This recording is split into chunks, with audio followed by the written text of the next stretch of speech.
True ba, Catherine, pinagbawalan ni Mommy Min na kausapin si Daniel? Tara at pag-usapan natin yan.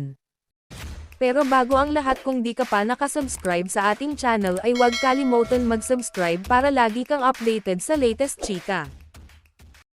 Nag-post ng open letter ang social media personality at tinaguriang pambansang lalaking marites na si Sian Gaza para sa nanay ni Catherine Bernardo na si Min Bernardo. Idinaan ni Sian sa kanyang Facebook page ang mensaheng nais niyang iparating kay Mommy Min, kung saan nabanggit din niya ang singer-songwriter na si Jake Zyrus. Mababasa sa FB status ni Sian, "Mommy Min Bernardo, nasa hustong edad na po yung anak mo, 28 years old na si Catherine. Alam na niya ang tama at mali. Bakit mo po pinagbabawalang kausapin si DJ? Bakit mo po siya kinokontrol? Gusto mo po bang magaya siya kay Jake Zyrus?" Ang hugot pa ni Sian. Pahabol pa niya, "Ending yan mommy, para kang nanay ni Sarah Geronimo na kontrabida sa buhay ng anak niya."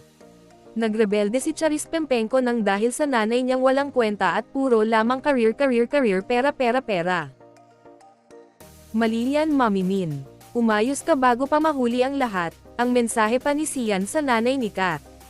Nito lamang nagdaang linggo ay ibinuking ni Sian na nagkaayos na raw sina Daniel at Catherine, pero hindi siya sure kung may balikang nangyari dahil kinukumpirma pa raw niya ito. Breaking news, Catherine Bernardo at Daniel Padilla, nagkaayos na. Confirmed 99.9%. Yung 0.01% ay yung germs na hindi napatay ng safeguard. Ang nakasaad sa Facebook post ni Sian.